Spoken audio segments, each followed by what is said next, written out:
নমস্কার বন্ধুরা, আমি নিবেদিতা। টলিপাড়াতে আপনাদেরকে স্বাগত। স্মৃতিটুকু থাক এই ছবিটির শুটিং চলছিল, আর সেই শুটিং চলাকালীন পরিচালক তরুণ মজুমদারের বচসা বেঁধে গেল সেই ছবির নায়িকার সাথে।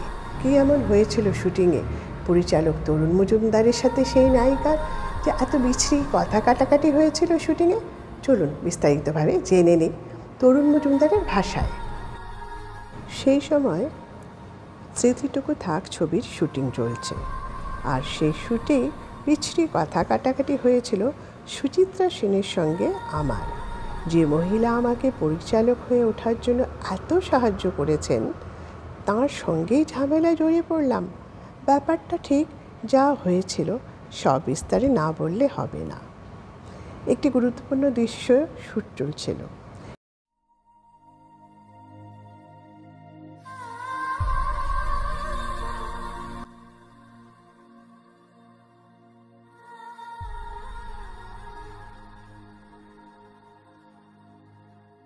শিল্পী বলতে তিনজন, মিসেস সেন, অসিত বরণ আর 1 বছর বয়সী একটি শিশু শিল্পী। শিশুটিকে কোলে নিয়ে মিসেস সেনকে অভিনয় করতে যেতে হবে। বেশিরভাগ ডায়লগ তাঁর, মাঝে মধ্যে অসিত বরণের সংলাপ। মহড়ার সময় বোঝা গেল বিষয়টা এত সহজ হচ্ছে না, কারণ মিসেস সেনের কোলে বাচ্চাটি এত আলো লোকজন দেখে ঘাবড়ে গেছে।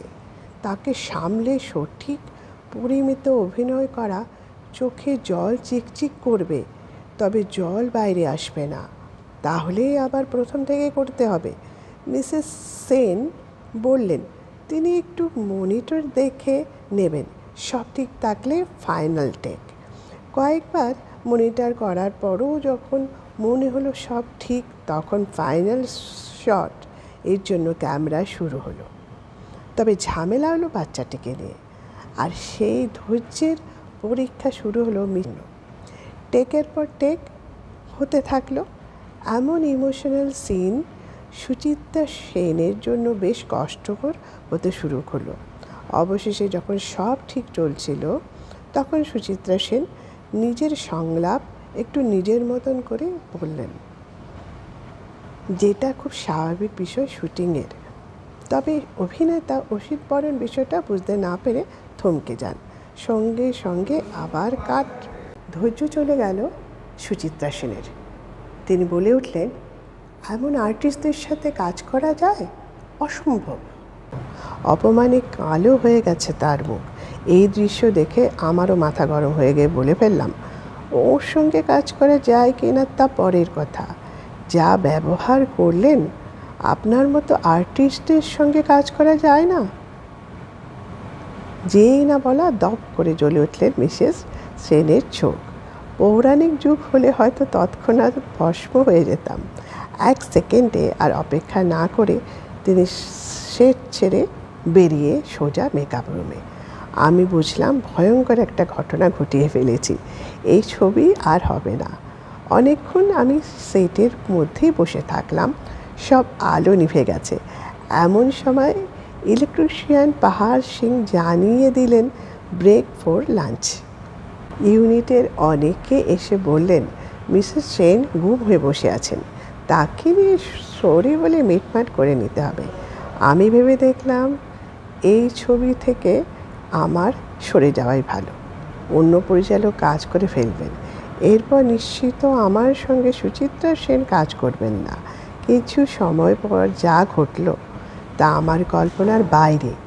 শুটিং ফ্লোরে আমি বসে চা বিস্কুট খাচ্ছি, দেখলাম কয়েকজন ফ্লোরে আসছে, সামনে মিসেস সেন। আমি ভাবলাম আবার কিছু করা কথা শোনাতে আসছেন। তবে আমাকে অবাক করে দিয়ে আমার সামনে এসে দাঁড়ালেন মিসেস সেন। আমিও উঠে দাঁড়ালাম। উনি আমার হাত ধরে বললেন, প্লিজ একটু কালোদাকে ডাকুন, মানে অসিত বরণ। আমি সবার সামনে ক্ষমা চেয়ে নেব। আমি শুধু অবাক নয়, অভিভূত হয়ে গেলাম। এরপর কালোটাকে ডেকে পাঠানো হলো। মিসেস সেন ক্ষমা চাইতেই হাউ হাউ করে কেঁদে ফেলেন অসিত বরণ। যাকে আমরা সকলে কালোদা বলেই ডাকি, আবার শুটিং শুরু হয়ে গেল। সিনেমার সংলাপ, চরিত্র, দর্শকদের ভালোবাসা, ধীরে ধীরে প্রত্যেকের মধ্যে ইগো তৈরি হয়। তবে প্রকৃতির শিল্পী যারা, তাঁরা এই ইগো কাটিয়ে ওঠে, তাই তারা তাদের কাজের মাধ্যমে অমর হয়ে থাকেন। সুচিত্রা সেন তেমনই এক শিল্পী তথা মানুষ। সুচিত্রা সেন মানুষ হিসাবে কেমন ছিলেন তা অনেকেই জানেন না, কারণ তিনি নিজেকে একসময় পর্দার থেকে, দর্শকদের থেকে অনেকটাই দূরে সরিয়ে নিয়েছিলেন। কিন্তু এই যে ঘটনাটি আমি বললাম, তরুণ পরিচালক তরুণ মজুমদারের ভাষায় তার অভিজ্ঞতা, সেটা থেকে আমরা বুঝতে পারি একজন নায়িকা যে এত বড় নায়িকা ছিলেন, তিনি শুধু নায়িকাই ছিলেন না, বড় নায়িকাই ছিলেন না, বড় মনের মানুষও ছিলেন। সেই সময় সিনেমা জগতের সাথে যারা জড়িত ছিলেন, সেসব কলাকুশলী ও সাংবাদিকদের থেকে কিছু কিছু টুকরো টুকরো গল্প তার সম্পর্কে জানা যায়। তবে সেটা পুরোটাই যে স্পষ্ট তাও ঠিক নয়। কারো মতে তিনি খুব দাম্ভিক, আবার কারো মতে তিনি একজন ব্যক্তিত্বময়ী অভিনেত্রী ছিলেন। তার চারপাশে এমন এক অদৃশ্য পাঁচিল গড়ে তুলেছিলেন যে তাকে ভালো করে বোঝা ছিল খুবই শক্ত। তবে পরিচালক তার লেখা বইটি সিনেমা পাড়া দিয়ে, সে তাতে খুব সুন্দর করে এই ঘটনাটি বর্ণনা করেছেন, যাতে আমরা অনেকটাই এই ব্যক্তিত্বময়ী নারী, এই ব্যক্তিত্বময়ী অভিনেত্রী সম্পর্কে আমরা কিছুটা হলেও আন্দাজ করতে পারি। বন্ধুরা, আজকে এখানেই, দেখা হচ্ছে আবার তবে আগামী সোমবার।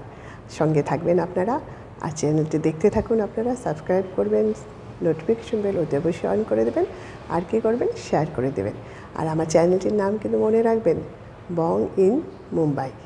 আর এই প্রোগ্রামটি হচ্ছে, যেটি আমি দিচ্ছি প্রতি সোমবারে টলিপাড়াতে রয়েছে টলিউডের, আমাদের বাংলার ছবির গল্প, নায়ক নায়িকা, পরিচালক, তাদের বিভিন্ন ছোট ছোট গল্প, তাদের সম্পর্কে জানা অজানা অনেক গল্প, সেগুলো আপনারা শুনতে পাবেন আমার এই টলিপাড়াতে। তাই অতি অবশ্যই আপনারা কিন্তু বন্ধুরা টলিপাড়া আমার যেটি সিরিজ রয়েছে সেটিও দেখবেন, আর সাথে সাথে কী করবেন, সাবস্ক্রাইব করে নেবেন। অতি অবশ্যই কমেন্ট করে জানাবেন আপনাদের কেমন লাগছে আমার এই টলিপাড়া।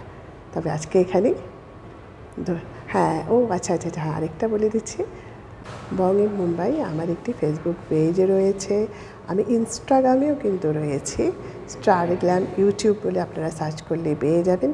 আমার ইনস্টাগ্রাম প্রোফাইলটাও আপনারা ফলো করতে পারেন, সেখানে প্রচুর ফটো আর থাকবে আমার এই চ্যানেল রিলেটেড, তাই আপনারা সেগুলোও দেখতে পাবেন।